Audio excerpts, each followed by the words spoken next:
l'aura. 7 enveloppes énergétiques se superposent et composent l'aura d'un corps. Plus ils s'éloignent du corps physique, plus leur fréquence vibratoire est élevée. Le premier est le corps physique. C'est la seule enveloppe matérielle. Il est un support pour toute la structure énergétique et est constitué de nombreux canaux et de chakras assurant la circulation harmonieuse de l'énergie. Le deuxième est le corps éthérique, qui est chargé d'alimenter le corps physique en énergie.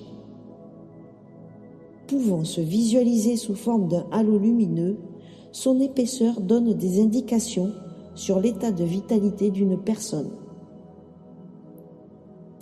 Le troisième est le corps astral, qui est le siège des émotions et des ressentis. Il change de couleur en fonction de ceux-ci.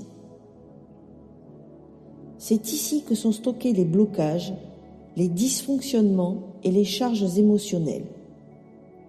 Son nom indique également que c'est avec cette enveloppe qu'il est possible de faire des sorties de corps ou, comme on dit, voyages astraux. Le quatrième est le corps mental, siège de la raison et de la réflexion. Ici, l'ego, corps mental inférieur, côtoie l'intuition, corps mental supérieur. Connecté au corps éthérique, il est impacté par ce qu'il se passe, ce qui peut rendre une décision difficile à prendre ou la teinter en fonction des blocages émotionnels. Le cinquième est le corps causal. Il contient l'essence de l'âme. Ici loge le karma positif ou négatif accumulé dans ta vie, mais aussi dans tes vies antérieures. S'y trouvent tes dons et talents innés, mais aussi ta mission de vie. Le sixième est le corps bouddhique, qui permet d'avoir la conscience du grand tout et de ta place dans le monde. Il permet d'être connecté à toute forme de vie.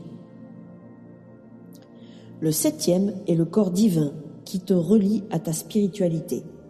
Il te permet d'éprouver l'amour inconditionnel et de te connecter à tes guides.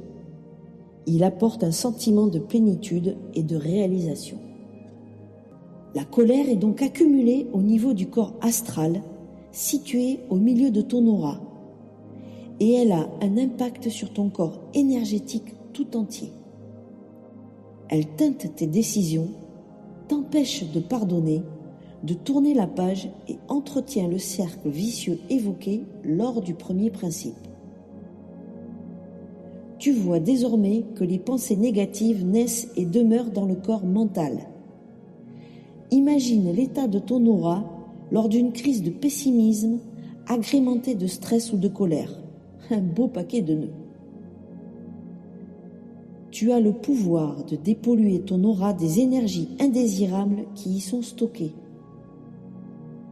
Laisse la lumière y entrer en répétant des affirmations positives. Offre-toi des séances de soins énergétiques, des cours de yoga, écoute des méditations ou des musiques apaisantes et purifie-toi avec de l'encens, de l'eau ou des vibrations. L'essentiel est de faire ces choses en conscience en y mettant une intention de purification de ton aura. Une affirmation positive.